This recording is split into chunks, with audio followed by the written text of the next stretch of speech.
Salut, je suis Mathieu Stéphanie et je vous présente La Martingale, un podcast qui vise à explorer le monde de la finance personnelle pour comprendre comment gagner à tous les coups, qu'on ait 200 € par mois à investir ou 5 millions sur son compte en banque.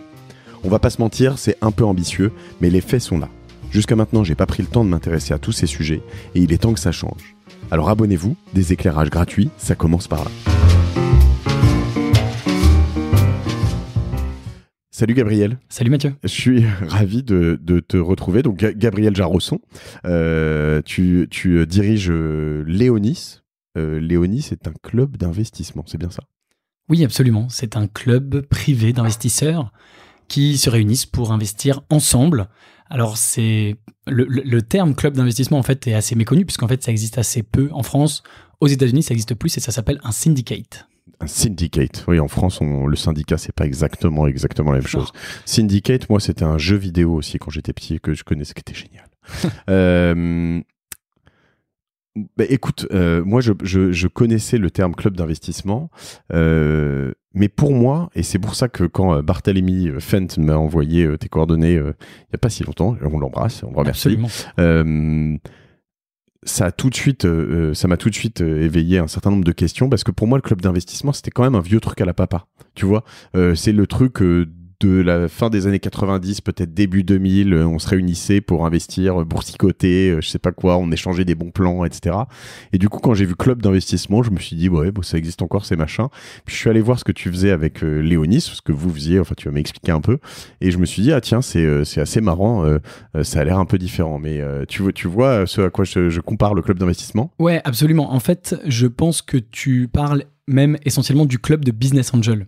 Et donc effectivement, un club de business angel est un club d'investissement. Effectivement, je dis souvent que en fait je suis pas un club comme les autres et d'une nouvelle catégorie, mais si j'étais à comparer au club d'investissement des années 90, disons que je serais un club d'investissement nouvelle génération, 100% en ligne. Et donc effectivement pas du tout comme le club qu'on s'imagine qui se réunit dans une salle obscure le dimanche à 18h et qui voit regarder trois pauvres entrepreneurs pitcher et voilà. Pour la petite histoire, j'ai fait partie de club de business angel, de club un peu de l'ancien monde si on veut.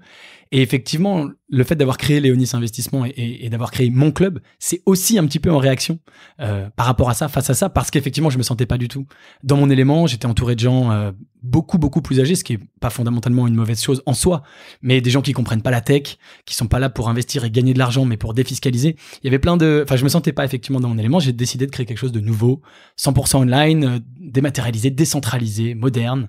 Et bien sûr, au sein duquel on essaye d'investir dans des startups aussi plus sympas, plus modernes, plus vivantes. Bon, alors là, tu as balancé plein de mots qui me font un petit peu tilter, tu vois. Dis-moi. Tech, investir, défiscaliser. Et quand tu dis pas pour investir, en tout cas, et avec un objectif de gain, c'est vrai que c'est quelque chose que j'ai un peu découvert récemment, que sur la défisque notamment. Alors, je crois qu'il y a les grosses périodes de défisque avec des lois sous Sarko notamment sont un peu passées. C'est-à-dire qu'il y avait vraiment des énormes décotes sur ton impôt sur le revenu et ton impôt sur la fortune, Exactement, je crois. Ouais. Mais il y a encore des choses à faire. Mais du coup, ça avait quand même un côté où certains, en fait, faisaient vraiment essentiellement... alors, ça pour défiscaliser, mais ça avait une limite parce que quand même, à la fin, si tu perdais, tu perdais quand même, quoi. Même en défiscalisant. Ouais, en fait, moi, ce que j'observais, donc, c'était effectivement l'ISF. Ouais. Quand tu investissais dans une startup, tu pouvais défiscaliser une partie de ton ISF. Les lois de TEPA, c'est pas ça, non? Ouais, ou CEPA, ou c'était TEPA, CEPA, c'était les deux, je crois. Ouais. Et alors, c'est terminé maintenant. On n'a plus l'ISF, on a l'IFI, et c'est autre chose. Mais effectivement, quand j'étais dans ces clubs, il y avait encore l'ISF. Et le seul calcul, moi, je les voyais, j'étais à côté d'eux. Le seul calcul qu'ils faisaient, c'était pas quelle est la valo, est-ce que la boîte est bien et quel multiple je pourrais espérer, qui est normalement le calcul d'un business angel, d'un investisseur classique, y compris d'ailleurs pas que dans les startups. Quand tu investis en bourse, tu te dis combien je pourrais gagner, voilà. Et là, c'était simplement le calcul, voilà, quel est mon impôt à la fin de l'année, combien j'investis pour faire diminuer mon impôt. L'ISF, c'est un impôt par ailleurs assez injuste, puisqu'il dépend pas de ce que tu gagnes, il dépend de ce que tu as. Et donc, si tu ne fais rien, eh bien, tous les ans, ta fortune, entre guillemets, parce que c'est l'impôt sur la fortune, va diminuer. Jusqu'à un moment où, alors que l'impôt sur le revenu, il est plus juste dans le sens où c'est en fonction de ce que tu gagnes. Tu payes beaucoup, mais c'est parce que tu as gagné beaucoup. Et donc, ils avaient ce calcul-là de se dire, finalement, je vais tout simplement mettre, plutôt que de le donner à l'État français, le donner à des startups, on verra bien. Mais encore une fois, il n'y avait pas cette notion de on va trouver la bonne startup, c'était plutôt on arrose et on verra. C'est ça, un des grands éléments qui m'a effectivement déplu, et c'est pour ça que je ne suis pas resté. Ok. En effet, moi j'ai co-investi moi en perso avec des réseaux d'entrepreneurs ou d'investisseurs en tout cas. Et en effet, je trouvais une autre typologie de personnes, beaucoup qui étaient d'ailleurs pas forcément entrepreneurs, alors du coup qui avaient, tu vois, des visions pour certains très intéressantes évidemment, parce que il y a pas que les entrepreneurs qui, fort heureusement, mais certains qui étaient trop sur du détail, tu vois, et qui demandaient des choses sur de la compta précise, etc. pour des boîtes qui étaient toutes petites, donc ils appliquaient à leur travail dans des grosses boîtes des tableaux de bord qu'ils voulaient voir dans des toutes petites boîtes, ce qui pouvait pas marcher. Très typique ça, effectivement, c'est des gens qui ont en général pas été entrepreneurs, surtout dans les clubs, qui ont fait carrière, qui ont bien gagné leur vie et qui effectivement veulent répliquer leur schéma, leur modèle dans les startups. C'est pas adapté. Et alors toi, et Léonis, vous faites de l'investissement dans des startups, uniquement dans des startups, c'est ça le trip? Ouais, absolument. L'idée, c'est vraiment d'être business angel. Et alors, en fait, Léonis est né d'un petit problème que j'avais, c'est que je voulais investir dans les startups, et j'avais pas d'argent, pour faire très simple. Ça marche moins bien. Voilà, ça marche moins bien. Et en fait, justement, d'ailleurs, 99% des gens, probablement n'ont pas d'argent. De tes auditeurs, n'ont pas d'argent, ou en tout cas se disent, si je veux investir dans les startups, il faut être millionnaire, il faut investir des dizaines, des centaines de milliers d'euros, et je ne les ai pas. Et donc, se pose même pas la question. Sachant qu'en plus, quand bien même tu aurais je sais pas, une poche de 10 000 euros par an à investir dans des startups. On a bien vu une chose sur ce podcast depuis pas un an encore, mais 8-10 mois, c'est qu'il faut surtout pas tout investir dans une seule startup. Donc du coup, ou dans un seul endroit, d'ailleurs pas que dans les startups, faut mettre aussi dans de la bourse, dans le bitcoin, dans de l'or, dans ce que tu veux, mais voilà. Donc du coup, tu te retrouves, si tu as 10 000 euros par an à investir, à avoir une poche de 1 000 euros à mettre dans une startup, ou tu vois, et là, il y a aucune startup qui t'accueille les bras ouverts en disant, viens avec tes 1000 balles, tu vois, tout le monde s'en fout, en fait. C'est un peu le problème. Hein. C'est exactement ce qui m'est arrivé, c'est-à-dire que tu dis presque en rigolant, viens avec tes 1000 balles, mais moi, quand j'ai commencé à investir dans les startups, je leur proposais d'investir 1000, 2000 euros. Alors, parfois, très exceptionnel. C'est sympa, le Gabriel. Non, mais c'est ça. Je t'aime bien, jamais. Voilà, mais tu vois, en plus, j'étais hyper jeune. Effectivement, les mecs, ils m'ont regardé, ils m'ont dit, oui, bah, t'es mignon, reviens quand tu seras grand, ciao. Et effectivement. Ou attends que je sois coté en bourse, peut-être. Voilà, exactement. Donc, non, mais c'est exactement ça. Et j'avais cette frustration. Je me disais, moi, en fait, j'étais, jeune et naïf, et je me disais, je vois pas pourquoi. Avec mes 2000 euros, je pourrais pas. Alors, effectivement, 99% du temps, on me disait, t'es bien mignon. C'était quand, ça? Moi, je commence en 2013 à investir. Quand je sors d'école, en fait, il y avait un club des business angels de mon école, et qui est l'ISEP à Paris. Et pour rejoindre, la seule condition, c'était d'être diplômé. Donc, le jour où je suis diplômé, je leur dis coucou, c'est moi. Ils me disent, mais t'as pas d'argent. Je leur dis, laissez-moi rentrer quand même. Je trouve des startups, et effectivement, la plupart du temps, il se passe cette chose-là. Alors, quand les startups ont affaire à un club, en général, ils acceptent un minimum assez bas, mais qui est quand même, pour la plupart, de 10 000 euros. Et donc, avec mes 2000, effectivement, tu l'as dit, je pouvais même pas en faire un. Et c'est même pas recommandé d'en faire un, il faut en faire plusieurs. Et donc, j'étais confronté à ce problème. À ce moment-là, je découvre les plateformes. Et sur les plateformes de crowd equity, donc crowd equity, c'est crowdfunding, mais on n'investit pas, on précommande pas un produit, comme par exemple sur Kickstarter. On va investir dans des actions. On devient actionnaire de la startup. Donc les grandes plateformes, tu dois connaître Anaxago, tu l'as probablement même reçu. Joachim sur Génération Do It Yourself. C'est ça, je l'ai entendu. Et surtout, Anaxago a investi dans une société que j'ai fondée, qui s'appelle WeFlash, désormais Ocus. Exact. Et Anaxago a investi plus d'1 million d'euros en crowd equity, en effet, et je pense que c'est une très très belle opération qu'ils ont fait dans WeFlash à l'époque. Donc je connais ça dans les deux sens, c'est-à-dire autant en tant que entrepreneur avec une boîte, et alors pour le coup, en ce qui concerne Anaxago, je ne peux que les recommander parce que la manière dont ça a été géré par Joachim Dupont, qui est le patron, était vraiment un type formidable. Je recommande cet épisode. Et après, en tant qu'investisseur aussi, c'est assez intéressant à travailler. Ouais. Donc, à Anaxago, il y en a d'autres, mais voilà, Anaxago, je sais que tu les connais. Donc, Anaxago te propose d'investir dans des startups à partir de 2000 euros. Et donc là, ça devient plus intéressant comparé au club. Le club de Business Angel, c'est 10 000. Tu passes à Anaxago, tu passes à 2000. Donc là, tu te dis, j'ai fait, c'est pas mal. Et moi, je quitte ce club, on en a parlé, je me sentais pas à l'aise dans mon élément, etc. Et je me dis, je vais aller sur les plateformes, c'est parfait, fin de l'histoire. Et puis, on aurait pu s'en arrêter là. Et en fait, assez rapidement, je m'intéresse. Et c'est fondamental, parce qu'en fait, même là encore, en fait, je sens que tu vas nous annoncer que tu es différent de ces plateformes. Et en fait, la question pour moi fondamentale de cet épisode, c'est de me dire, ok, club d'investissement, so what? Finalement, tu as plein de moyens d'investir dans des startups différentes, et je voudrais comprendre comment la différence d'un club. Première question avant que tu rentres là dans le détail. Dis-moi. Quelle est la forme sociale d'un club d'investissement? J'ai vu en ligne notamment qu'il y avait des clubs que ça durait 5 ans maximum, désormais 10 ans maximum. Est-ce que c'est une société? Est-ce que c'est une association? C'est quoi le... Non, alors officiellement, il n'y a pas de forme, il n'y a aucune forme juridique particulière du club. Moi, Léonis Investissement, c'est une société, c'est ma société. Les membres de mon club sont tout simplement mes clients. Donc, c'est une société où je suis le seul associé, le seul fondateur. Mes membres sont mes clients. Et ensuite, quand on va investir dans une start-up, eh bien, on va créer une holding qui va rassembler les investisseurs. Et donc, en l'occurrence, en France, quand on crée une holding française, c'est une SASU, non, c'est une SAS, pardon, SASU, c'est Universal Salary, c'est une SAS, tout simplement, qui comporte les investisseurs du tour en question de la startup en question. Donc, par exemple, Anaxago avait créé Objectif WeFlash pour rentrer dans WeFlash. Tu vas créer, par exemple, Léonis Cosa Vostra quand tu veux vouloir investir 42 millions de dollars dans Cosa Vostra. Exactement. Très bien. C'est absolument ça. Et alors, nous, on a la chance d'investir beaucoup aux États-Unis, notamment dans la Silicon Valley.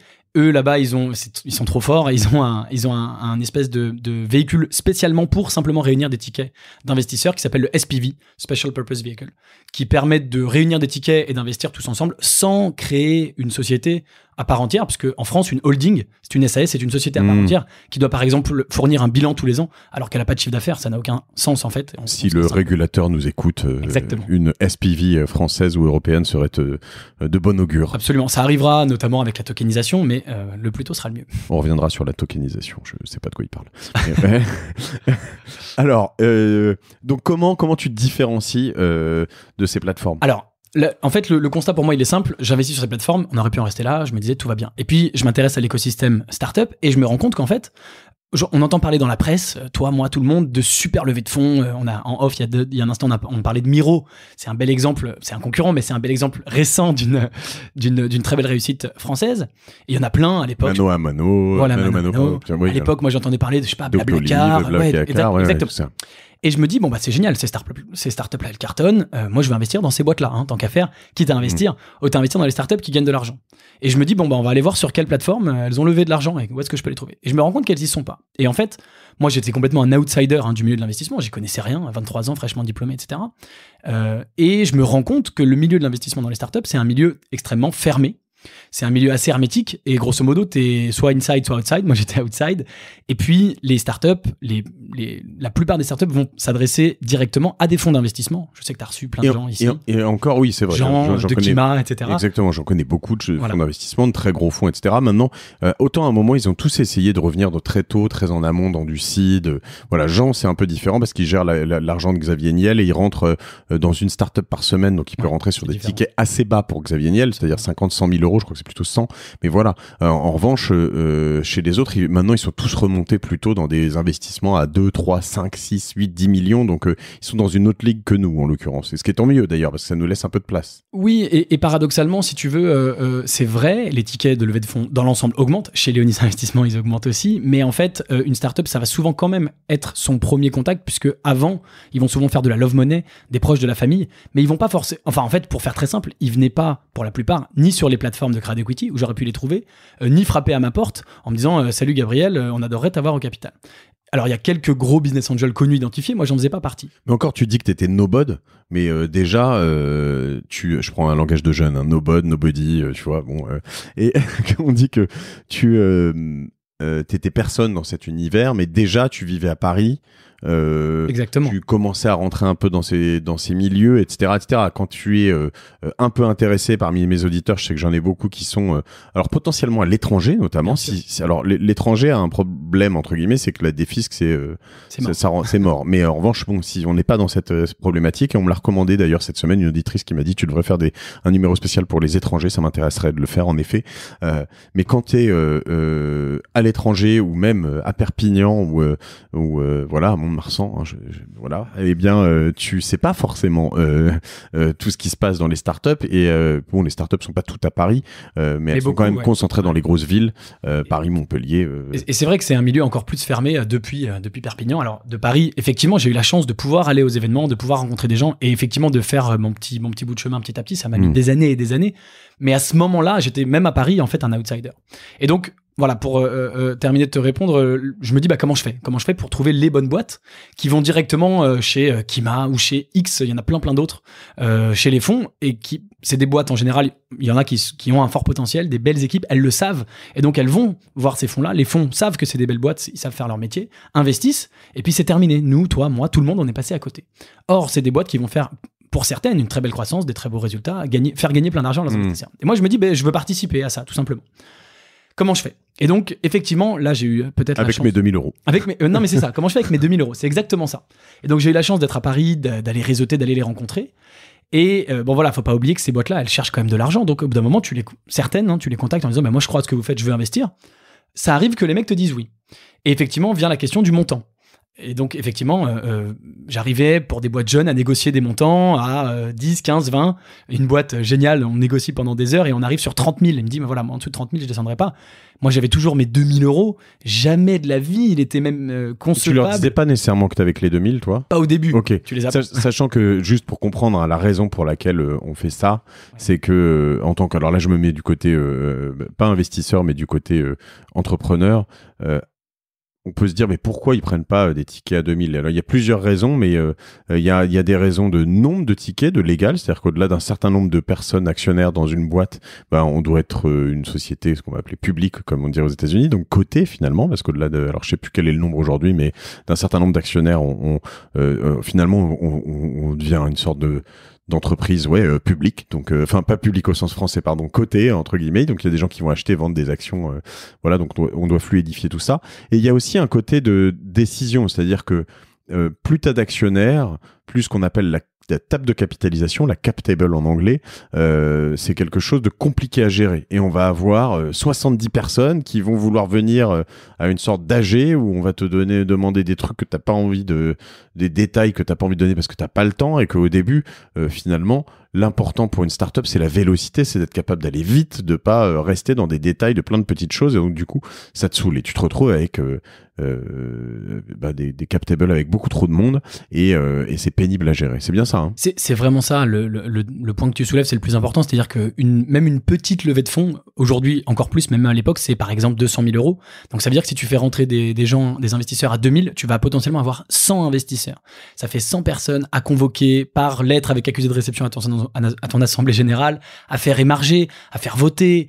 C'est un enfer. C'est juste un enfer. Et effectivement, ça peut poser des questions de le jour où il faut prendre une décision en urgence et qu'il faut l'unanimité. Si un tel, il est en vacances aux Maldives, comment tu fais pour le joindre? Et est-ce qu'il te bloque la vente, etc.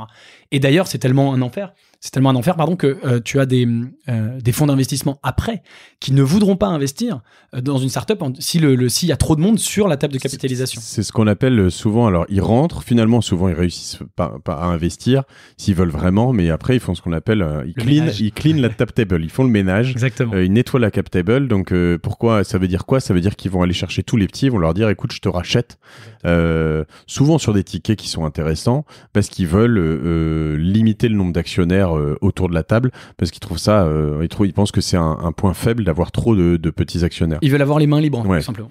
Et c'est pas des mauvaises opérations en général pour les Moi j'en ai fait une ou deux sur des boîtes qu'on a créées, on en parlait tout à l'heure, et sur lesquelles on a été nettoyé entre guillemets, mais j'étais très content d'être nettoyé. Exactement. Et alors là, c'est vraiment différent. J'étais pas investisseur, j'étais généralement fondateur, mais dans des boîtes dans lesquelles petit à petit on a de moins en moins de parts. Tu prends le cas de Miro par exemple. Je crois que sur le nettoyage de la cap table, leur levée de 230 millions de dollars, d'euros, je sais plus, c'est pas très loin de toute façon. Je crois qu'il y avait une poche entre 30 et 50 millions pour racheter les petits investisseurs. Donc quand tu dis que mettons 40 millions pour racheter des petits investisseurs, si toi t'es rentré au début, a priori t'es content. Tu vas prendre un gros paquet, ouais. Et sur une valo, je sais pas, 700-800 millions, c'est bien. C'est des beaux multiples, absolument. Et donc, effectivement, j'arrive et je leur dis pas forcément que j'ai pas beaucoup d'argent, je leur dis je veux investir. Et ils me disent, voilà, 30 000. Par exemple. Et c'est un vrai exemple concret, un souvenir assez mauvais, parce que je lui dis, bon, bah écoute, désolé, puis on avait fait tout ça pour rien. Lui-même, il dit, bon, il m'a fait perdre mon temps, ce Gabriel, c'est pas très intéressant. Tu te dis pas, je vais aller chercher, bah si, c'est ça la suite. C'est ça la suite, Oui. voilà. Non, au début, je me le dis pas, je me dis, mince, je suis coincé, comment je fais, quoi. Je me dis, c'est trop con. Moi, j'ai identifié, je me dis, si seulement j'avais 30 000 euros, je sais que ça va marcher, mais en fait, il faut les 30 000. Donc, je me dis, bon, bah, tu reviendras quand tu seras riche. Et en fait, moi, je me l'étais pas dit tout seul. À ce moment-là, il se passe quand même deux événements donc assez marrants. Cet événement-là, cette personne en question, un fameux Mehdi, je nommerai pas la boîte, mais il se reconnaît peut-être, qui me dit 30 000. Et on se dit, bon, bah, finalement, tant pis. C'est pas méchant ce que tu dis à la fois. Non. Tu pourrais nous le dire, mais ne le dis pas si t'as pas le droit. Non, mais ouais, bon, enfin, peu importe. C'est une grosse boîte aujourd'hui? C'est une boîte qui marche bien, ouais. C'est une boîte qui marche bien. Voilà, j'aurais été content d'avoir investi. C'est une boîte qui marche bien, voilà. Et vraiment, j'y croyais dès le début, c'était une des premières levées de fonds. Bon, peu importe. Et à ce moment-là, j'avais quand même fait quelques petits investissements, certains sur Anaxago, dont on a parlé, certains dans le club de Business Angel dont je faisais partie, et je fais la même année 2 exits, plus une boîte qui n'existe pas, mais qui est Shaper, on en a parlé tout à l'heure, toi et moi, dans laquelle j'avais investi en 2014, et dont je suis pas sorti, mais qui explose, qui fait beaucoup de presse, qui dit tout le monde, l'app qui cartonne aux US, etc. Et donc 2 exits plus Shaper, dans lequel j'avais investi 1 an ou 2 plus tôt, qui se met à exploser. Et là, je reçois en fait plein de contacts en quelques mois de mon réseau, de copains, de trucs. Tu vois, tu vas déjeuner avec un copain et il dit, ah mais j'ai vu que tu as investi dans Shaper, c'est génial. Ah bon, tu as aussi investi dans Natixis qui s'est fait dans Payplug qui s'est fait racheter par Natixis, voilà. Sinon ça n'a aucun sens, hein. C'est pas Payplug qui rachète Natixis, c'est Payplug qui se fait racheter par Natixis. Et j'avais investi dans Artsper et je me suis fait cleaner par un tour de table suivant. On se fait nettoyer. Voilà. Ouais, c'est sympa. Mais sur un très très beau multiple. Donc la même année, il se passe ces 3 choses-là. Et donc là, j'ai beaucoup de gens qui me contactent. Enfin, un certain nombre de personnes qui disent, tiens, mais c'est sympa. En fait, t'as investi, t'as gagné de l'argent. Comment t'as fait pour les trouver? Fais tourner, passe le bon plan. Et c'est à ce moment-là où voilà l'ampoule s'allume dans ma tête et je me dis, bah d'un côté, j'arrive maintenant à trouver des startups indépendamment qui sont vraiment des projets qui me plaisent et dans lesquels je vais investir, mais j'ai pas assez d'argent, j'ai tous ces contacts, ces copains, etc., qui veulent investir avec moi, je vais créer mon club. Donc là, on est fin 2017, on est en 2017, et je crée dans la foulée la chaîne YouTube qui m'a permis de trouver aujourd'hui un peu plus de 130 membres et bientôt 500. 500 membres pour Léonis. Pour la fin de l'année 2020, c'est l'objectif. On est un peu plus de 130, là, 133 aujourd'hui. D'accord, très bien. Et alors, ça, c'est vrai que c'est assez fantastique. Ce qui est drôle, c'est que tu as eu une sorte de mule qui a été Shaper, d'après ce que tu dis, peut-être 1 ou 2, et puis finalement, qui t'ont un peu mis sur le devant de la scène parce que eux étant reconnus, toi, tu te mets un peu dans le sillage et ça te permet de sortir la tête un peu. Complètement. Alors, c'est pas du tout une visibilité, une vraie visibilité, c'est plus une visibilité en fait dans mon réseau tout petit. D'accord. Mais tu te doutes bien que j'ai pas perdu une seconde pour le mettre en avant sur LinkedIn, par exemple. Et donc, effectivement, il y a quelques personnes de mon réseau. Alors, pour juste faire les calculs, tu vois, 30 000 euros, bah, si on met 2 000 euros chacun, il suffit d'être 15 et d'investir. Donc, aujourd'hui, dans le Club Léonis, j'ai gardé ce minimum de 2 000 euros qui permet à beaucoup de gens de participer à plusieurs opérations par an. Et donc, tu vois, on est 130, donc on est capable de mettre des tickets maintenant à plus de 250 000 euros par startup. Donc 2 000 euros, c'est par investissement. Tu veux rentrer dans un deal. Et alors, est-ce que c'est la même chose que ce qu'on appelle un club deal? Oui, c'est la même chose de ce qu'on appelle un club deal. Ouais. Ok. Et toi, tu as un modèle, tu prends une commission sur tout ça? Oui, alors moi, je fonctionne comme un fonds d'investissement, c'est-à-dire que je me rémunère sur le carried interest, c'est-à-dire la plus-value à la sortie, si plus-value il y a. Donc, ce qui est intéressant, c'est que ça permet d'aligner le modèle. Moi, je dis aux gens, vous rejoignez le club, vous investissez avec moi. Si vous gagnez de l'argent, sur l'argent que vous avez gagné uniquement, sur la plus-value que je vous ai fait réaliser, finalement, et ben moi, j'ai une commission. Et si vous gagnez pas d'argent, je gagne pas d'argent. Et tu fais pas en revanche, les fonds d'investissement, généralement, ils ont tous les ans un management fee de 2%, je crois. Ouais. Donc moi, j'ai pas de management fees de 2%. En revanche, j'ai quelque chose qui pourrait s'y apparenter. J'ai une cotisation, tout simplement, pour rejoindre le club. D'accord. Qui est une cotisation annuelle. Si tu veux rejoindre le club, tu cotises. Et j'ai pas fait de management fees parce que je trouvais ça pas forcément... Enfin, déjà, c'est compliqué. Les gens ne savent pas combien ils vont investir, en fait, en avance. Donc, l'idée chez Léonis, c'est tu payes la cotise, après t'investis pas. Tu fais ce que tu veux. Ouais. Si t'investis pas, t'as payé la cotise pour rien. Donc c'est aussi pour t'inciter justement à pas rentrer pour être un touriste. Les gens qui rejoignent, c'est des gens motivés. Et puis du coup, ça m'a permis de construire autour tout un tas d'autres choses, notamment une vraie communauté que j'anime. Je fais des événements, je fournis du contenu, etc. qui sont aussi du coup inclus dans la cotise. C'est combien la cotise du coup? La cotise, en ce moment, elle est de 1 500 € par an. D'accord. Je l'ai historiquement augmentée tous les ans depuis que j'ai créé le club, et donc elle augmentera au mois de mai 2020 à 2 000. Pour les nouveaux, il y a quelque chose chez Léonis qui s'appelle la clause du grand-père. C'est-à-dire que ceux qui sont rentrés à 1500 restent à 1500 à vie, et ceux qui rentrent à 2000 restent à 2000 à vie. Et donc, j'ai des gens qui sont rentrés à 500 et à 1000 et qui gardent ce tarif-là à vie. C'est pour les remercier de m'avoir fait confiance au début. Du coup, je suis collé. Je peux pas te demander un petit prix spécial pour les auditeurs de La Martingale, quoi. Écoute, moi, je suis pas là du tout pour faire ma pub, mais si, puisque l'épisode va sortir avant le mois de mai, s'ils rejoignent avant le mois de mai et ils ont le tarif, donc, voilà. Pour ceux qui écoutent plus tard, on est en 2020. Donc, ce sera mai 2020. Exactement. D'accord. La clause du grand-père mise en avant lors de la réforme des retraites, notamment. D'accord. 1500 € par an, donc ça fait un peu plus de 200 € par mois. Non, je dis n'importe quoi, ça fait un peu plus de 100 € par mois. Exactement. Ce qui est pas grand-chose, en fait. Beaucoup et pas beaucoup, après. Non, oui, voilà. Si tu fais qu'un deal par an, c'est peut-être pas exactement, fou. ça Si dépend. t'en fais exactement. 7, 8, 10... Ouais, c'est ça. Si t'investis 2000 €, ça n'a aucun intérêt. Si tu fais 10 deals... Moi, je propose à peu près 10 deals par an. Donc, si t'investis 2000 € à chaque fois, ça fait 20 000 € investis. C'est plus intéressant. On est au-dessus, hein, tu remarqueras, tu feras les calculs. Même si tu fais 10 deals et que t'investis à peu près 20 000 €, on est au-dessus des 2% de management fees. Mais il y a d'autres aspects. Donc, tu accèdes, comme je le disais, à cette communauté. On fait des rencontres, etc. Et puis, il y a quand même un aspect dont je t'ai pas parlé, mais qui est important, c'est que je propose des investissements dans la Silicon Valley. Et ça, je suis absolument le seul. Donc, je me suis aussi positionné, entre guillemets, à un pricing un peu premium parce que je propose quelque chose d'assez extraordinaire, d'assez premium. Ouais, je vois que tu as des trucs comme Lime, par exemple, les trottinettes ou des choses comme ça qui sont assez des boîtes plutôt internationales, pas du tout françaises, ça, hein, Lime. Lime, ça vient de San Francisco, ouais, absolument. Ouais. Ok, bon, alors pour comprendre, je vois comment, tout ça fonctionne, Léonis. Et je vois ce que c'est donc désormais un club d'investissement. Du coup, moi, j'ai besoin de comprendre les secrets derrière. On en a déjà parlé dans un ou deux épisodes de La Martingale, mais moi, j'aime bien avoir des voix différentes. Où est-ce que tu te sources, d'abord? À quel moment tu rentres, ensuite? Et dans quelle typologie d'entreprise tu rentres? C'est quoi? Après, on viendra sur ce troisième plus longtemps. Mais les différentes choses qui font que tu veux y aller ou pas y aller. On va d'abord aller sur ce point, sur où est-ce que tu sources. Ouais. Alors, comme tu le faisais remarquer, moi j'habite à Paris, donc j'ai commencé avec des startups françaises au départ.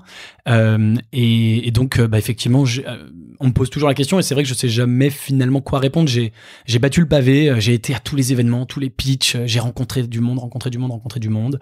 J'ai fait bien sûr ma veille sur Internet, et il y a quand même des plateformes qui, voilà, même si c'est pas l'essentiel. Je me suis énormément servi de LinkedIn. En fait, il faut pas, oublier que les startups, elles cherchent de l'argent. Et donc, quand sur LinkedIn, il y a dans ton profil écrit que tu es investisseur dans Shaper, qui est connu, que tu es investisseur dans Payplug, qui se fait racheter, etc., finalement, ça va quand même t'amener du trafic, enfin, tout simplement de l'inbound, quoi, de gens qui vont dire, j'ai vu que tu avais investi à tel endroit. Est-ce que mon dossier t'intéresse? Les fondateurs ont aussi beaucoup joué, parce qu'en fait, quand tu investis dans une boîte, le type, il va t'envoyer au moins 10 dossiers par an. Parce qu'il va dire, écoute, moi, j'ai eu pour investisseur. Tout le monde lui demande, on dit, t'as réussi ta levée de fonds, comment t'as fait? Il te dit, moi, j'ai investi voilà, c'est Gabriel qui a investi, il est sympa, c'est super, va le voir, hein, voilà. D'accord. Donc, tu as beaucoup de dossiers qui viennent à toi. Énormément. Moi, je cherche assez peu de dossiers en France parce que justement, en fait, j'en vois beaucoup passer. Je me suis aussi fait très copain. En tout cas, je me suis fait connaître des leveurs de fonds. Ouais. Bon, c'est le métier aussi de trouver des dossiers. Donc, j'en reçois effectivement énormément. Et puis, j'en cherche aussi beaucoup. J'ai été quasiment tous les ans au Web Summit à Dublin puis à Lisbonne, qui est le plus grand salon européen. Et il y a beaucoup de boîtes françaises et européennes. L'année dernière, pour la première fois, j'étais à Slush, à Helsinki, qui est le deuxième plus gros salon européen. Donc, j'ai aussi effectivement une démarche proactive d'aller chercher sur LinkedIn, sur Internet, des boîtes, etc. Sachant que ça justifie quand même totalement tes fees, parce que je veux dire, tu évites à d'autres de dépenser tout cet argent pour aller faire tout ça, et tout le temps aussi que tu y passes. Exactement. Ok, inbound, après, donc ce qu'on appelle de l'inbound, c'est des gens qui viennent vers toi, des conférences, des événements, et ton réseau. C'est vraiment uniquement les piliers sur lesquels il y a des gens qui... C'est l'essentiel. Le référencement naturel, les réseaux sociaux, tu parlais de YouTube ou de choses comme ça. Oui, alors YouTube... Donc c'est de l'inbound, mais... Ouais, YouTube, j'ai aujourd'hui effectivement la plus grosse chaîne YouTube sur l'investissement dans les startups en français. Bon, c'est un sujet assez niche, mais je suis quasiment le seul. Donc, il y a, au moment où on fait cette vidéo, à peu près 13 000 abonnés, et ça augmente effectivement très très vite. Donc ça me donne une visibilité auprès des investisseurs et des gens qui potentiellement rejoignent mon club. Elle s'appelle comment, cette chaîne YouTube? Je crois que j'ai dit mon cœur, c'est très drôle, mais c'est mon club. Mais voilà, on est très poétique chez Léonis Investissement. Elle s'appelle Secret d'investisseur, Léonis Investissement. On va mettre les liens, hein, évidemment. Merci. De toute façon, je sais que tu diras bien tous tes abonnés de venir écouter la Martingale. Absolument. Ah bah ça, c'est évident. Ouais, non, mais c'est vrai en plus. Donc, ça m'a fait une visibilité auprès de mes potentiels membres, mais aussi effectivement auprès des entrepreneurs. D'accord. Et donc, effectivement, réseaux sociaux, beaucoup LinkedIn, un peu de Twitter par-ci par-là, mais voilà. Ça, c'est pour la France. Et puis pour la Silicon Valley, dans le même raisonnement qui m'a amené à créer le club, en me disant, bah, moi, je vais investir dans les startups françaises, mais les meilleures, pas forcément celles qu'on me propose, mais celles que moi, je juge les meilleures et que je vais aller chercher. Et ben, je me suis dit, bah, en fait, elles sont où les meilleures startups du monde? Elles sont dans la Silicon Valley. Et donc, je me suis dit, bah, je vais aller. Et donc, j'ai pris mon petit sac à dos, mon petit billet d'avion, et j'ai été à San Francisco. Alors, j'ai passé à peu près 1 an avant d'y aller à chasser des gens, justement, sur LinkedIn, à me faire des contacts, des intros, des trucs. Tiens, tu vois, sur LinkedIn, t'as les contacts en commun, tu connais un tel, tu peux me faire une intro, j'investis, etc. Et puis, j'ai débarqué à San Francisco, j'ai rencontré énormément de monde et je posais à tout le monde la même question. Donne-moi 3 personnes que je peux rencontrer cette semaine. Puis, tu vois, tu fais la technique du nénuphar. Tu finis par rencontrer vachement de monde, vachement de startups. J'ai rencontré beaucoup de gens et j'ai commencé à investir avec d'ailleurs au début plutôt des Français établis à San Francisco et puis maintenant des Américains de la Silicon Valley. Alors, ma question là-dessus, elle est que, tu vois, quand t'es français, surtout un peu nobody une fois de plus à San Francisco, j'aurais quand même un peu peur d'être, tu vois, le troisième volet. Enfin, tu vois, d'abord tu vas voir les vrais gros bons dossiers. Travis Kalanick, le fondateur d'Uber, autre chose comme ça. Il se dit pas, tiens, je vais attendre que Gabriel Jarosson débarque et vienne et par sa stratégie du nénuphar vienne me machin. Et donc du coup, je me dis, tu pourrais te taper que les bons vieux dossiers de merde, tu vois. C'est vrai en partie. Mais en fait, c'est une stratégie long terme. Tu commences avec des moi, on va en parler dans un instant, j'ai des convictions fortes sur quelles sont des bonnes et des mauvaises boîtes. Et donc, c'est vrai en partie, mais t'es pas forcément d'accord avec les fonds. Et t'as aussi des boîtes qui cartonnent qui n'avaient pas été identifiées. Effectivement, Travis Kalanick, il a été identifié, il a cartonné. Lui, j'avais pas accès. Et je suis pas dupe. Il y a plein de dossiers auxquels j'ai pas accès et j'aurais pas accès avant un long moment. Mais tu commences comme ça, t'essayes de faire des bonnes opérations dès le début. Et petit à petit, tu te fais ta place. C'est-à-dire qu'aujourd'hui, effectivement, je suis pas encore, j'ai pas du tout la prétention de dire que à San Francisco, les mecs se disent, ah, je veux lever des fonds, il me faut Gabriel. C'est complètement faux. Mais tu y arrives petit à petit et plus ça va, plus ça avance. Et je te donne un exemple très concret. Là, je suis en ce moment en train d'essayer de me placer sur une série A énorme d'une boîte qui a vraiment la cote à San Francisco, qui sort d'un des plus grands accélérateurs dont tout le monde parle, etc. Le deal est over sur-souscrit. Il lève 10 millions. Il me dit, mais j'ai des mecs qui viennent le matin et qui me disent, tiens, moi, je te fais le chèque des 10 millions maintenant. Je veux même pas d'autres co-investisseurs. Sur-souscrit, ça veut dire qu'il y a trop de monde. Ouais. C'est-à-dire qu'en gros, il lève 10 millions et potentiellement, il aurait 40, 50, 200 millions de personnes qui seraient prêtes à investir. Ouais, exactement. Il y a au moins 5-6 gars qui veulent mettre les 10 millions. Voilà. Et il me dit, alors c'est pas fait, mais il me dit, comme on se connaît, on s'est rencontrés. Et par ailleurs, je lui ai apporté de la valeur. C'est-à-dire que c'est pas coucou, c'est Gabriel, regarde comme je sais pas quoi, regarde comme c'est cool d'être français, je t'amène une baguette. Non, c'est quand on s'est vu, il a repéré que je pouvais lui apporter des choses, que j'avais de la valeur à lui apporter. Je l'ai challengé, je lui ai dit, regarde, moi j'ai fait ça, j'ai une boîte en France dans ton secteur, voilà leur challenge, voilà comment toi ça pourrait sur un marché plus gros américain, etc. Et donc il me dit, bah j'essaye de te faire une place dans le tour. C'est pas garanti, mais voilà. Tu as mon gros trip du moment, j'en parle dans chaque podcast, peu importe, mais Nassim Taleb, je sais pas si tu connais, mais très bien. Voilà. Ouais, je suis en train de le lire. D'accord, lequel? Le dernier, Skin in the Game. Voilà, tu as du skin in the game. Donc toi, dans chaque investissement, je te vois, il me montre Gabriel le skin in the game sur son Kindle. Donc tu as toi du skin in the game, tu mets de l'argent perso dans chaque investissement? Ouais, absolument. C'est hyper important. C'est la règle, l'espèce de je sais pas, d'entente ou de pacte tacite que j'ai avec les membres de mon club. C'est donc combien? De leur dire, ouais, je te réponds bien sûr. C'est de leur dire combien dis-nous les chiffres.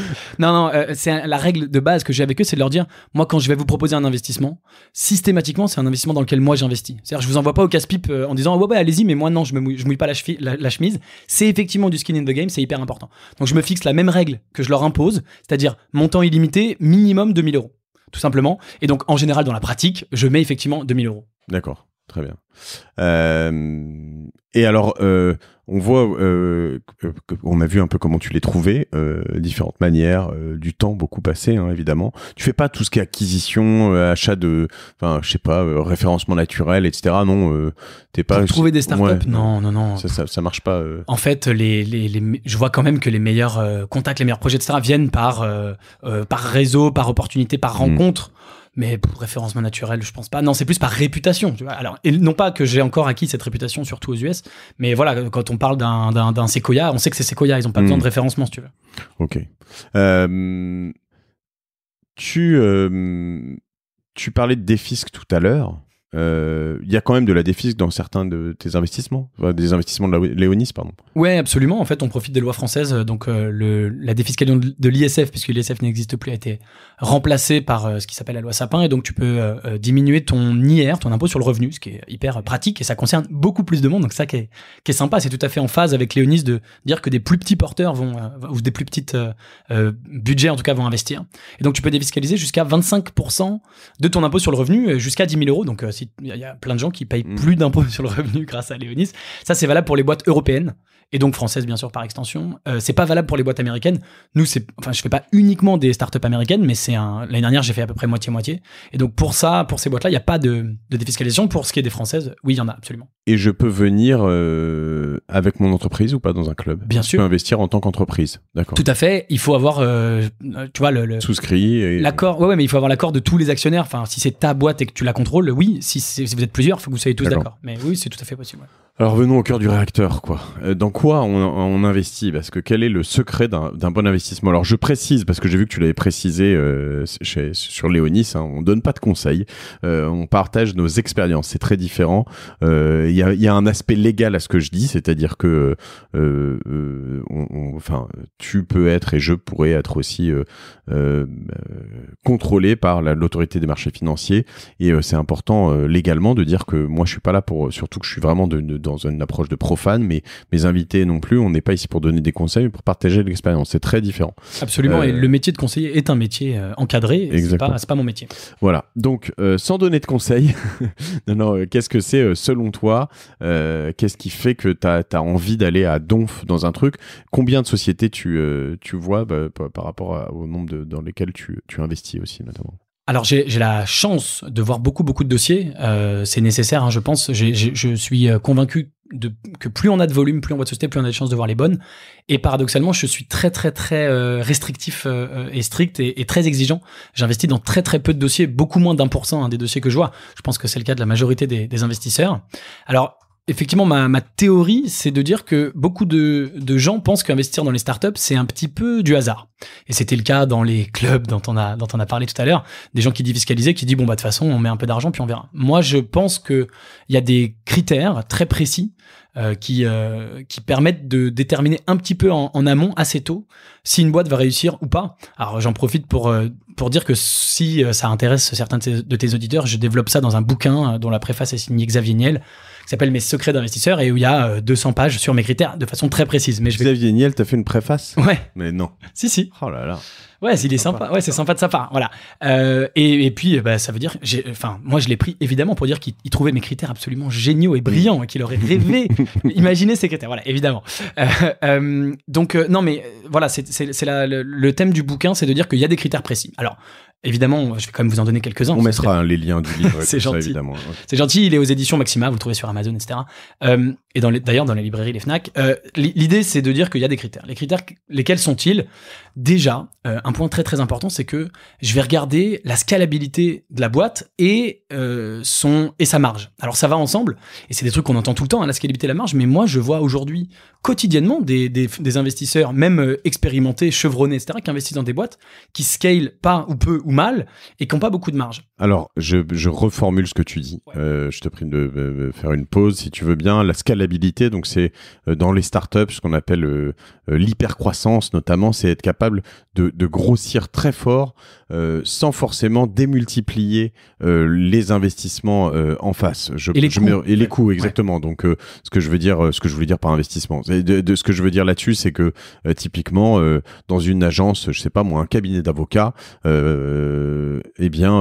quand tu as 10 avocats, ils peuvent faire le boulot de 10 personnes, mais ils peuvent pas faire le boulot de 20. Donc, ce n'est pas scalable, en l'occurrence. En revanche, je sais pas, une application comme Uber, quand elle gère 200 chauffeurs, elle peut quasiment, avec le même nombre de personnes, j'exagère un peu, mais en gérer 200 000. Et alors, il y a du support, service client, mais en l'occurrence, plus on croit, moins il y a de personnes en face. Enfin, c'est assez asymétrique. Donc, du coup, il y a une rentabilité possible forte à condition de grossir vite et très très fort. C'est souvent ce qu'on appelle justement l'hypercroissance. C'est ça, et c'est une notion hyper importante. Alors quand je raconte ça, on me rétorque souvent qu'il y a plein de boîtes qui font plein d'argent, même avec des produits physiques et même avec ça. Il y a des exemples très connus. Apple, quand tu vends le 1 milliardième, c'est bientôt bientôt 1 milliard d'iPhone, et ben quand tu le vends, il faut toujours le produire, donc il y a toujours des coûts de matières premières. McDonald's est un très bon exemple, tous les burgers vendus doivent être produits, et pourtant c'est des boîtes qui gagnent plein d'argent. Ma vision, c'est de dire que, bien sûr, c'est tout à fait possible de gagner de l'argent avec des business où il n'y a pas cette scalabilité et donc où les coûts vont augmenter. D'ailleurs, il y a quand même une scalabilité dans l'industrialisation, c'est ce qu'a démontré l'industrie automobile. C'est-à-dire que plus tu produis en gros volume, plus tu fais quand même baisser le prix à l'unité. En effet. L'idée, c'est pas de dire qu'on peut pas gagner d'argent, on peut, mais quand on est une startup, faut pas oublier qu'une startup, c'est par essence très risqué. Il y a quand même beaucoup de startups qui se plantent et c'est quand même des boîtes très jeunes et on ne sait pas si elles vont réussir ou pas. Ma théorie, c'est de dire que tu as quand même moins de chances de te planter si tu fais un produit où tu n'as pas de coût de production que si tu en fais. Pour tout un tas de raisons, mais des raisons déjà purement économiques, financières, toutes bêtes, c'est que tu as plein de boîtes qui à un moment donné ont plus d'argent. C'est quand même la cause de mort numéro 1 d'une startup, c'est il n'y a plus de sous. Et donc quand tu n'as plus de sous, tu peux plus produire et tu peux plus vendre. Si tu es une application, si tu es Uber, tu n'as plus de sous, tu peux toujours dire, j'attends 3 jours, il se passe rien, je paye mon serveur pour mon appli sur l'App Store, ça coûte 20 balles, et là, je vais quand même vendre peut-être quelques courses et qui va me permettre de repartir. Donc, tu as une vraie différence, et ça, c'est un point vraiment important. La marge, bien sûr, hyper intéressant. Les investisseurs, et tout le monde d'ailleurs se gargarise du chiffre d'affaires. Chiffre d'affaires, ça veut rien dire. La marge, c'est ça qui est important. Pourquoi ? La marge, c'est ce qui va te permettre de réinvestir dans ton business pour embaucher, pour faire de la croissance. C'est ce qui va te permettre éventuellement un jour de verser des dividendes et donc de rémunérer tes actionnaires. Et puis, c'est souvent autour de la marge qu'une boîte fait sa valorisation. Une boîte qui fait des millions et des millions mais qui gagne pas un rond, il y a plein de gens qui peuvent argumenter que ça ne vaut rien. C'est vrai, mais alors là-dessus, il y a quand même aujourd'hui des énormes conflits, débats et différents. Enfin, tu parlais de Shaper, j'imagine que Shaper a jamais margé quoi que ce soit. Je pense que Uber n'a jamais margé, est lourdement déficitaire. Et en fait, souvent, Facebook a été très lourdement déficitaire pendant. Voilà, ce qu'on va chercher souvent dans les startups, c'est de l'usage, ce qu'on appelle de la traction. C'est quoi ton avis là-dessus ? Alors, c'est très très intéressant ce que tu soulèves, c'est au cœur de mon métier et de mes problématiques. Et l'exemple d'Uber est extraordinaire parce que tout le monde, pareil dans les médias, dit voilà, Uber perd de l'argent. Et c'est vrai qu'Uber perd de l'argent, mais il y a un mais extrêmement important. Pourquoi Uber perd de l'argent ? Uber, ils sont dans une situation assez géniale, ils ont une appli, ça leur coûte 20 balles de serveur, et s'ils ne font rien... Je pense que ça leur coûte 20 balles la seconde de serveur quand même. Mais... Non, c'est même pas eux, c'est Apple d'ailleurs qui paye les serveurs. Non, mais c'est une façon de parler, mais c'est des coûts effectivement dérisoires, et ils ont rien à faire, chaque seconde, ils ont de l'argent qui rentre avec des commissions. Et si tous les salariés d'Uber, alors évidemment il y a du service client, des petits trucs de support, mais si tous les salariés d'Uber partent en vacances pendant un mois et reviennent, Uber continue de tourner, les chauffeurs continuent de faire des courses, il n'y a pas besoin forcément de mettre à jour l'application, il faut le faire de temps en temps, mais voilà, et ils continuent à gagner de l'argent. Tu exagères grossièrement parce que ce serait le chaos, je pense quand même, mais en effet, parce que c'est tellement gros, mais je vois tout à fait ce que tu veux dire. C'est-à-dire que l'exemple de Shaper est très parlant. Effectivement, il gagnait peu d'argent et il avait beaucoup de salariés et donc il en perdait. Et moi, je lui ai dit à Ludovic pendant des années, oui, mais c'est parce que tu as trop de salariés. Qu'est-ce qu'il a fait ? Il était sur le point de fermer sa boîte. Il était sur le point. Ça allait pas très très bien. Au lieu de faire ça, il a bien sûr relevé des fonds, mais il a surtout diminué sa masse salariale. Donc ses charges ont baissé et donc tout d'un coup, instantanément, il est redevenu positif. Et c'est un truc que tu peux pas faire quand tu as des usines, des salariés, de la production, etc. Donc qu'est-ce qui se passe si demain Uber arrête d'investir pour prendre des nouvelles villes ? Pourquoi Uber perd de l'argent ? C'est qu'Uber dépense en marketing comme des fous pour tuer Lyft, pour tuer Grab en Asie, etc. Si demain ils arrêtent et ils disent on est satisfait avec ce qu'on a, alors peut-être que sur le moyen long terme, ils pourraient perdre des parts de marché, mais en attendant, instantanément, ils deviennent rentables. Sachant que sur le marché des startups, on a souvent une tendance à penser, à tort ou à raison dans certains marchés, mais et encore une fois, je dis à tort ou à raison parce que je pense qu'il y a certains marchés où c'est vrai, d'autres ça l'est moins, mais c'est ce vieux dicton qui dit the winner takes all, et qu'on pense qu'en fait, dans une approche de globalisation, il faut être numéro 1 partout, sinon, et après on deviendra l'ultra leader. Ce qui se transforme par exemple en Uber, c'est que quand j'arrive n'importe où dans le monde, je n'ai pas à télécharger une autre application que je ne connais pas, en arrivant à Shanghai, à Tokyo, à Rio, et à Washington. Ce qui est peut-être pas vrai dans toutes ces villes, mais en l'occurrence, voilà. Oui, je te précise qu'à Shanghai, Uber, tu sais, a vendu. Il y avait Uber Chine qui a été vendu et racheté par les Chinois. Mais effectivement, alors ça rejoint ta question sur la traction. Effectivement, il y a un modèle maintenant assez nouveau de dire on perd de l'argent pendant des années, on s'en fout. Ce qui compte, c'est de prendre le marché et de le verrouiller. WeWork a essayé de faire ça c'est pas très bien terminé. Uber essaye de faire ça et on n'est pas sûr que ça se termine si bien. Hein. L'action pour l'instant en bourse se porte mal, mais Facebook par exemple l'a fait, ou Google l'a fait, et ça s'est très bien passé. Et aujourd'hui, c'est très rentable. Tout à fait, avec des investissements différents aussi dans ce que tu dis, parce que WeWork en infrastructure et tout, c'est très très très différent. Oui, WeWork, c'est pas une start-up en fait, mais c'est un autre sujet. Hyper intéressant. D'autres critères, du coup, on parle beaucoup notamment des personnes. Des founders et des gens comme ça. Tu les rencontres tous, toi ? Bien sûr. Et effectivement, alors moi, j'en parle peu parce que c'est le même critère pour tout le monde. C'est pas pour autant que c'est pas important. Pour moi aussi, comme je pense tout le monde, c'est le critère numéro 1. C'est effectivement l'équipe, les fondateurs, leur personnalité, leur résilience, leur tout. Et ça, c'est hyper important. J'ai la chance de rencontrer entre 5 et 10 founders toutes les semaines depuis maintenant des années. Et donc, en plus, maintenant, je commence à un peu voir des patterns. Alors, évidemment, tout le monde est différent. Hein. Je suis pas en train de ranger les gens dans des cases, mais je remarque quand même des trucs et c'est assez sympa. Et évidemment, ça reste mon critère number 1. De toute façon, il n'y a pas de boîte sans les fondateurs. Tu le sais très bien, puisque tu es un fondateur de boîte et il faut se battre.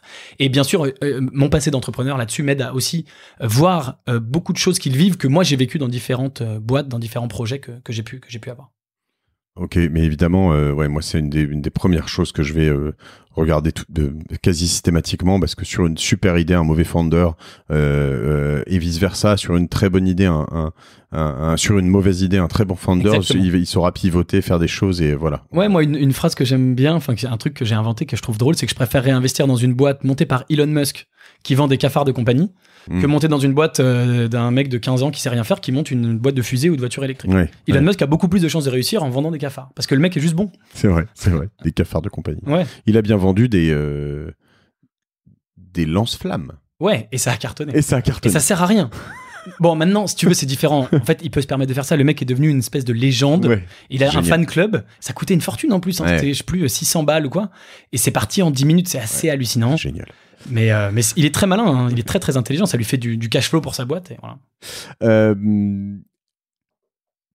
T'as loupé des trucs, évidemment. Bien sûr. T'as loupé. C'est quoi ton plus gros loupé ? Écoute, alors moi j'ai eu l'opportunité sur une plateforme anglaise d'investir dans Revolut. Et j'ai pas été. Alors ça. Et c'était vraiment, tu vois, 1 an et demi, 2 ans avant que ça devienne une énorme licorne et que tout le monde dise, voilà. Et ça, je m'en suis un peu voulu, mais ça fait partie du jeu. Il y a aussi des deals, il y a des histoires très marrantes de deals où j'ai été.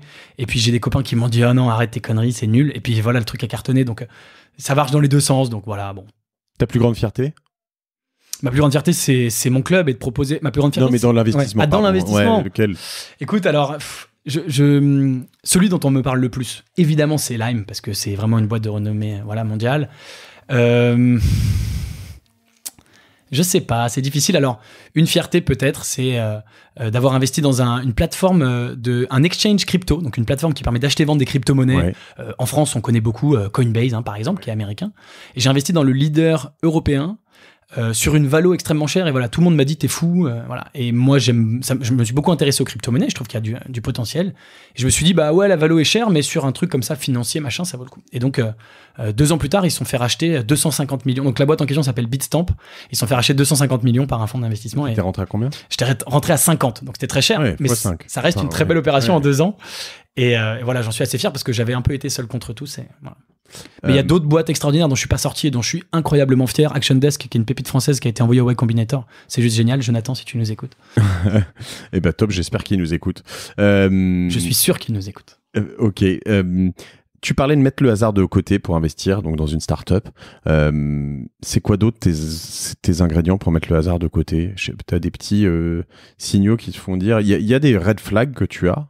Plein. Alors, attention, il y a 2 choses dans ta question. Ouais. Premièrement, en fait, je lis beaucoup et sur l'investissement et tu vois, Peter Thiel dans son bouquin Zero to One dit si vous avez des critères, des trucs, et il y a beaucoup d'investisseurs, s'il y a 10 critères, quand il y a 9 sur 10 qui sont au vert, ils disent 9 sur 10, allez, c'est bon, j'y vais. Donc moi j'ai cette méthode. Vrai, j'ai lu ça. Ouais, oui. J'ai cette méthode très très précise de dire moi j'ai un certain nombre de critères et je vais tous les vérifier un par un. Et parfois, tu vois, il y a des boîtes où en fait j'y crois, je me dis ouais, le mec est brillant, ça va marcher, puis je revérifie mes critères, tu vois, vraiment.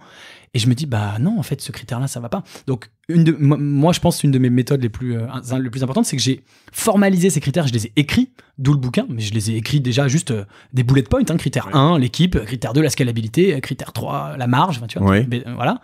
Et tu vérifies, tout simplement, tu vérifies, point barre. Et si c'est pas tout au vert, déjà, tu élimines. Donc, il y a plein de boîtes où j'ai envie d'aller. Le mec est sympa, j'y crois. Moi, il y a des mecs, je leur dis, mais moi, je pense que tu vas réussir, je pense que tu vas gagner de l'argent. Qui revient souvent et où tu te dis ça. Je sais pas, par exemple, tu vois, souvent la scalabilité ou toutes ces choses-là, c'est vrai que tu peux te dire, je vais ventiler un petit peu. C'est-à-dire que il y a des boîtes, j'ai plus de chances qu'il y ait un exit, qu'elle se plante pas, on va dire, mais que ce soit un exit x2 ou x3, plutôt qu'un x30, mais avec beaucoup de risques qu'elle se plante, quoi. Alors, dans le métier de l'investissement, si tu vises un x2 au moment où tu investis, c'est que c'est déjà planté. Okay. C'est-à-dire qu'il faut toujours viser des gros winners parce que par définition, tu auras des losers où tu iras à 0 et puis tu auras des mecs où tu avais visé x30 et où tu feras que x2. Et ce qui est déjà bien, x2, je veux dire, moi je suis content de faire un x2. Ça dépend en combien de temps. Si c'est en 20 ans, c'est un peu con, mais toutes les boîtes où j'ai fait x2, c'est des boîtes où je visais des x10, x30, x100. Donc il faut pas viser un x2. Je pense vraiment que c'est une erreur d'ailleurs que font beaucoup de gens, parce qu'encore une fois, il faut que, et d'ailleurs c'est Peter Thiel, je crois, qui dit ça aussi dans Zero to One. Il dit il faut que chaque investissement que tu fais ait le potentiel de couvrir tout ton fonds. C'est-à-dire que si ton fonds, tu vas faire 10 investissements, il faut partir du principe à chaque fois que si les 9 autres se plantent, celui-ci va faire ta perf. D'accord. Et donc justement, beaucoup de gens arbitrent en se disant celui-là c'est x2, voilà. Moi je veux vraiment que des winners. Donc formaliser ces critères, ça m'a voilà, et je peux t'en donner un ou deux, je crois que ça aussi ça t'intéresse, de dire quels sont des trucs qui sont peut-être pas courants et qui sont vraiment, moi, dans ma méthode. Un point tout con, c'est je veux des boîtes qui monétisent déjà, c'est-à-dire qui gagnent déjà de l'argent et qui ont déjà de l'attraction. T'as énormément de gens qui investissent sur une équipe, une idée. Alors, une équipe, une idée, c'est pas une mauvaise technique en soi. Tu dis, les mecs sont bons, ils ont une bonne idée, ils vont y aller. Et en fait, moi, je me dis, c'est pas suffisant. Mais souvent, ils investissent dans le tour d'avant toi aussi. Par exemple, à ces gens-là, je leur dis, allez lever effectivement auprès de votre famille, vos amis, amis, pardon, et revenez me voir quand vous aurez, voilà. Oui, mais je prends le cas aussi. Alors, il y en a qui vont plus fort et plus vite. C'est vrai qu'un luncher, par exemple, et Loïc Soubéran, il m'expliquait qu'il avait levé 3 millions sur un PowerPoint, quoi. Il y avait limite même pas l'équipe. Il y avait lui, l'idée et voilà, la capacité d'exécuter. Ça t'y va pas? Ça dépend du gars. Tu vois, Shaper, j'ai été. Alors, c'était au début de mon parcours d'investisseur. Aujourd'hui, j'irais peut-être pas dans les mêmes circonstances, mais à l'époque, il faut pas oublier que Ludovic, il avait quand même revendu pour plus de. Attractivement pour plus de 35 millions, je crois. Donc, quand même assez impressionnant comme profil. Si tu as la possibilité de lever 3 millions sur un PowerPoint, fais-le. Effectivement, je préfère, disons que 9 fois sur 10, c'est des boîtes qui vont pas forcément donner grand chose. Donc je préfère peut-être rater celle où je préfère rater le Launcher et le Shaper. Moi, mon idée, c'est de dire que mes critères sont pas absolus. Encore une fois, il y a des boîtes qui font des produits physiques qui vont réussir. Mon idée, c'est d'augmenter mes chances de succès et de diminuer surtout mes chances d'échec. Donc un mec qui lève sur un PowerPoint, il a quand même moins de chances de réussir qu'un mec qui lève et qui a déjà des clients et qui a déjà une traction. Donc il y a énormément de boîtes qui gagnent pas d'argent et qui te disent on va atteindre X utilisateurs, on gagnera de l'argent plus tard. Et ça marche pour Facebook, mais faut pas oublier les milliers et les milliers de startups qui se sont montées sur le même principe et pour qui ça n'a pas marché. T'as énormément de boîtes. J'ai un débat quotidien avec mes associés là-dessus. Et moi, je fais partie des gens qui croient que sur certains business, faut pas gagner d'argent trop tôt. Faut même pas forcément monétiser trop tôt. Ouais, mais encore une fois, ça marche parfois, tu vois, Facebook. C'est-à-dire que moi, j'aurais pas investi sur Facebook. Et donc, j'aurais raté une des plus grosses IPO de tous les temps. Mon idée à moi, c'est de dire que je vais peut-être en rater certains, mais au passage, je vais quand même diminuer mes chances de planter. C'est deux gros courants de pensée. Je veux dire, TrackPay, la boîte dont je te parlais tout à l'heure, j'aimerais te le présenter, mais là, je me dis que du coup, tu n'investiras pas là-dedans. Je vais quand même te le présenter, Pierre, juste après. Mais TrackPay, je dis, il faut pas monétiser maintenant. Il faut prendre le marché. Et de toute façon, si ça fonctionne, et j'écoutais un podcast fantastique des fondateurs de Gojek. Tu connais Gojek? Non. Alors là, je vais t'apprendre. Gojek, c'est une décacorne indonésienne. Ils ont levé plus de 10 milliards. La boîte a 5 ans. Sympa. Janvier 2015, elle a été créée. Ils ont un podcast qui est super. Donc c'est plus sur l'appli de podcast, c'est appelé Gojek. Et les types, ils disent en fait, ils monétisent eux déjà, hein, mais ils disent on s'en fout en fait. À partir du moment où tu crées de l'usage, il y aura de la valeur. Bon, mais c'est deux grands courants de pensée, je pense. Le débat est hyper intéressant et encore une fois, ça marche pour certains. Ça marche mieux quand tu as accès à du capital de fou, mais il faut pas oublier que en fait, les vainqueurs racontent l'histoire. C'est-à-dire que les vainqueurs racontent l'histoire. Et donc tout le monde, tu me cites Gojek, Amazon a perdu de l'argent pendant 20 ans. Ouais. Facebook est un exemple extraordinaire. Mais pour un Amazon, un Facebook et un Gojek, combien de mecs... Mais Amazon monétisait pendant très longtemps. Je veux dire, ils ont fait de l'argent jour 1. Oui, mais ils perdaient, voilà. Oui. Mais Facebook, tu vois, monétisait pas du tout. Gojek, peut-être pas. Et ont pris le marché. Mais encore une fois, pour un Facebook, si tu oublies Amazon, combien de mecs t'ont dit je monte un réseau social? Il y en a, mais sans déconner, des milliers. Et l'entrepreneuriat est un cimetière, faut pas oublier. Donc voilà, encore une fois, c'est une question de pourcentage, de statistiques. Et je me dis, un mec qui monétise pas, il a quand même plus de chances de se planter. Combien de boîtes se sont plantées dans lesquelles tu as investi? Alors aujourd'hui, je suis très fier de t'annoncer que j'ai eu 0 dépôt de bilan. Combien vont se planter, tu penses? J'espère le moins possible et très franchement, justement grâce à mes critères, probablement quasiment aucune. Alors quand je te dis 0 dépôt de bilan, je triche parce qu'en fait, il y en a une qui s'est fait racheter à 10% du prix de là où on avait investi. Donc j'ai perdu 90%, donc c'est clairement un échec, évidemment. Mais elle n'a pas déposé le bilan, elle s'est fait racheter. Donc un échec, c'était le deuxième investissement de ma vie. Et d'ailleurs, il ne correspond pas à mes critères actuels. C'est très bien tu vois, ça m'a permis de les formaliser mieux. Et encore une fois, aujourd'hui, il n'y en a pas d'autres et je pense qu'il y en aura pas ou peu et ça c'est en grande partie lié à mes critères. Évidemment statistiquement il y en aura quand même, on peut pas, mais voilà. Aujourd'hui, pour finir, on va plier cet épisode. J'essaie de tenir en moins d'1 heure, je vais y arriver je crois aujourd'hui. Ton ticket moyen il est de combien? 250 tu disais? Oui, alors c'est une question un peu difficile parce qu'en fait, comme il y a des nouveaux membres dans le club vraiment toutes les semaines, quasiment quotidiennement, et que donc c'est des gens qui vont pouvoir investir.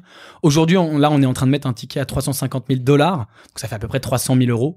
Mais en fait, fin d'année, si on est 500 conformément à mes projections, on devrait pouvoir mettre jusqu'à potentiellement 1 million. Donc entre 300 000 et 1 million, et ça va varier. Et en moyenne, pour 350 000 $, ça a peu d'intérêt. Et à la fois, moi, ça m'intéresse. Tu prends combien dans les boîtes dans lesquelles tu rentres? Ouais, alors ça, c'est une question qu'on me pose tout le temps. Et en fait, effectivement, pour moi, elle veut rien dire, je sais. Non, elle veut pas rien dire. Pour moi, elle est pas très importante parce qu'en fait, ce qui va compter, c'est le multiple, indépendamment du pourcentage. Pour être très transparent avec toi, ça dépend de la valo. Si une boîte vaut 3 millions, avec 300 000, si je dis pas de conneries, on prend 10%. Ouais, et si elle vaut 30 millions, on a 1%, tu vois. Tout à fait. Mais est-ce que tu vas plutôt dans des boîtes qui valent 3 millions ou 30 millions? Alors, écoute, en fait, quand j'ai commencé Léonis, on mettait des plus petits tickets et donc on n'avait pas accès aux grosses levées. On faisait beaucoup de seed et donc beaucoup de petites valos. Aujourd'hui, comme moi j'aime beaucoup, on en a parlé, les boîtes qui démontrent une vraie traction, une vraie monétisation, qui sont vraiment en train d'accélérer, je me positionne de plus en plus sur plutôt des séries A et donc des boîtes qui vont être un peu plus chères, mais qui, moi, vont finalement, je vois encore plus de chances de succès. Ce qui est marrant, c'est que le cercle se referme, c'est-à-dire que finalement, il va y avoir probablement un nouveau Léonis qui viendra en dessous de toi, vers des plus petits deals, parce qu'en fait, tout le monde a toujours tendance à grossir dans ses deals, quoi. Oui, peut-être. En fait, si tu veux, c'est que avant c'était très dur pour moi, comme je faisais que des petits deals, c'était très dur de trouver une boîte qui correspondait à mes critères. Parce qu'une boîte qui est à la fois très jeune et à la fois qui a de l'attraction, machin et tout, c'est rare. Et donc aujourd'hui, il y en a plus parce que j'ai des plus gros tickets. Ce qui est très intéressant quand même. Si quelqu'un veut venir en dessous de moi, il y a pas de souci, avec plaisir. Mais ce qui est très intéressant, c'est que moi, j'ai pas augmenté les tickets. C'est toujours 2 000 € par personne et ça le restera. Il y a des boîtes dans lesquelles tu rentres tout seul. T'arrives, tu mets un ticket, t'es le seul investisseur dans le tour de table. Avec Léonis, tu veux dire? Oui. Non, pas encore. Mais justement, l'idée d'aller à des tickets aux alentours d'1 million, c'est de pouvoir faire ça. On l'a jamais fait parce qu'aujourd'hui, faut pas oublier qu'en 2019, le club était encore petit et qu'on a mis des tickets en 2019 de 50 000. Donc tu vois, aujourd'hui, on met 300 et quelques. Ça va très très vite. J'en suis ravi. Et le but, c'est de faire ça parce que justement, on va pouvoir mieux négocier, imposer des meilleures conditions à mes investisseurs et avoir les mains plus libres et donc donner accès à mes membres à des deals encore meilleurs. C'est ça l'idée. Et quand t'es rentré via Léonis, tu peux re-rentrer sur les tours. T'as des accès préférentiels sur les tours suivants, en direct tout seul, comme tu veux, etc. Ou avec... Absolument. Ouais, d'accord. Pas forcément en direct tout seul, mais on a effectivement ce qui s'appelle les droits préférentiels de souscription pour les tours suivants. Follow-up, ouais. Voilà. Et donc si on le souhaite, on peut tout à fait suivre. Ouais. Et ça nous est arrivé. Ouais. Ok, écoute, passionnant. Donc je vois ce que c'est maintenant désormais un club d'investissement façon 2020 et pas façon 2000. Je te remercie pour tout ça. Si j'ai une question à te poser, en dehors de Léonis voilà, c'est quoi, toi, ta martingale, Gabriel? Là où t'investirais, peut-être un truc exotique, un truc, je sais pas. Alors, ma martingale perso, et là où j'investirais, c'est pas forcément la même chose. Un sujet dans l'investissement qui me parle beaucoup. Je vais même t'en donner deux. Il y en a un qui me parle beaucoup, c'est tout ce qui est autour de la voix. Et tu vois, on est en train de faire un podcast, c'est pas par hasard. Moi, j'ai des Alexa chez moi. Et c'est en fait Gary Vaynerchuk, qui se tue à le dire depuis plus d'un an, que tu connais, j'imagine. Et qui dit que la voix, c'est la prochaine grosse plateforme. Et effectivement, il est arrivé tardivement sur la voix en plus. Ouais. Mais j'y crois pas mal. Je crois pas mal à la voix parce qu'en fait, c'est très pauvre aujourd'hui. Il y a rien sur Alexa à part ta radio et de lui demander de te faire une blague. Tu dois peut-être pouvoir lui demander d'écouter la martingale ou Génération Oui, Potentiel. tu peux. Voilà. Ouais, tu peux absolument lui dire mets mes podcasts. Et quand tu dis mes podcasts, évidemment, tout de suite, il met martingale. mais il y a pas encore grand chose. Et je pense qu'il y a beaucoup de choses à faire. Et pareil avec l'iPhone. Moi, de plus en plus, en fait, je parle à l'iPhone sans, tu vois. Et donc, il y a beaucoup de choses. Ça me plaît beaucoup. Et il y a des belles startups. J'en ai recommandé une. Je te rejoins complètement là-dessus parce qu'on a, en fait, les personnes c'est quelque chose que j'ai largement théorisé, pas encore assez écrit, expliqué, mais on part du constat très simple parce qu'on a été élevé là-dedans que pour dialoguer avec la machine, il faut taper sur un clavier qui soit physique comme le clavier devant mon ordinateur ou sur un petit écran un peu virtuel. Or, c'est complètement absurde. Et nous, toi et moi, on dialogue pas avec un clavier, on dialogue à l'oral. Plus que d'ailleurs en visuel. Le premier média de dialogue pour s'expliquer quelque chose, c'est la parole. Et donc, on va désormais pouvoir parler à une machine et avoir des usages. Tout le monde me dit, mais pourquoi tu fais pas de vidéo de tes podcasts? Je leur dis, mais à quoi bon? Et donc, voilà. Et en plus, alors, sur ce qui concerne les podcasts, c'est que c'est ultra scalable. Ça, c'est très bien aussi parce que j'ai pas beaucoup plus de travail pour toucher 2 millions de personnes que 2000. C'est vrai. Voilà. Mais tu devrais faire des vidéos parce qu'on est quand même tous les deux très beaux aujourd'hui. C'est vrai. Très classe. Ouais. On exploserait l'audience. Mais voilà, donc effectivement, non, mais t'as raison. Et d'ailleurs, pour aller plus loin, il y a même d'autres médiums. On arrivera à des trucs, ça existe, où l'ordinateur vient se brancher quasiment sur ton cerveau, lire tes pensées. Mais en tout cas, effectivement, le clavier est encore omniprésent. Et je suis tout à fait d'accord. C'est pas le moyen le plus naturel. Très bien. Et le deuxième dont je voulais te parler en quelques mots, c'est simplement, alors il y en a déjà pas mal, mais je trouve que c'est des belles boîtes, c'est l'intelligence artificielle appliquée au traitement de big data. Alors je m'explique, 99% des boîtes qui disent qu'elles font de l'intelligence artificielle n'en font pas, des startups. Enfin, je dis qu'il y avait une étude qui disait que c'était plus 75%, enfin c'est énorme. Mais tu peux en fait, quand on produit tous de la donnée, je te donne un exemple, tu te branches sur ton compte en banque, il y a énormément de données, et tu peux faire de l'intelligence artificielle pour sortir des data, des insights en disant, bah regarde, en fait, tu dépenses vachement la première semaine, et c'est con parce qu'en fait, tu dépenses les 3/4 de ton salaire. Enfin, en effet. Ou n'importe quoi sur la grande conso, sur tes rêves, sur tes déplacements. Il y a 10 000 trucs.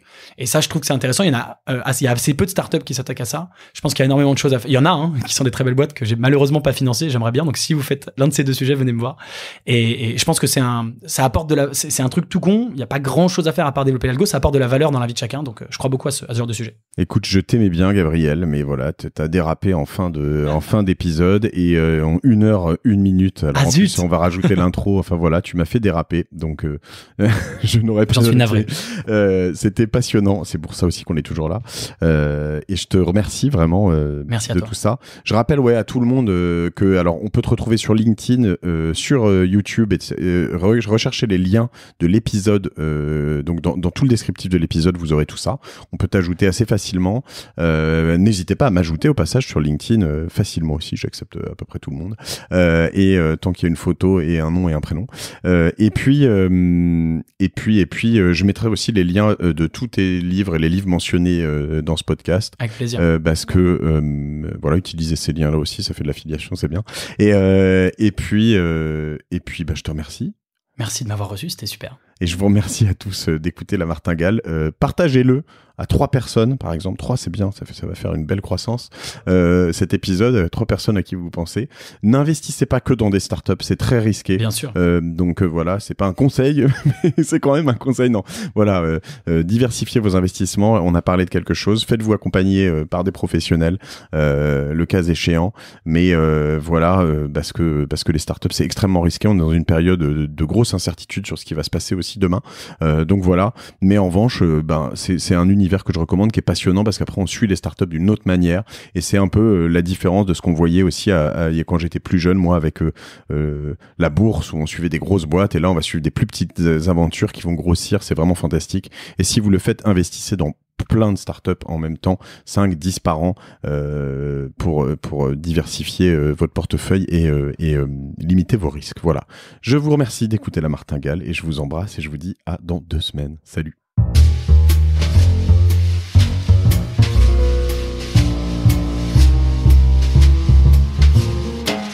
Merci d'avoir écouté La Martingale jusqu'au bout. Si cet épisode vous a plu, n'oubliez pas de le partager autour de vous, de vous abonner à la newsletter sur lamartingale.io et si vous trouvez 5 petites minutes, de mettre une note 5 étoiles ainsi qu'un commentaire sur Apple Podcast. Ça nous aide beaucoup pour remonter dans les classements. La Martingale est produit par Cosa Vostra, une agence de conseil tech et créative qui accompagne ses clients dans leur stratégie digitale pour qu'ils gagnent en visibilité, en singularité et en efficacité. Je remercie toutes les équipes pour la production. Je vous retrouve dans 15 jours. Je suis Mathieu Stéphanie et je vous dis merci.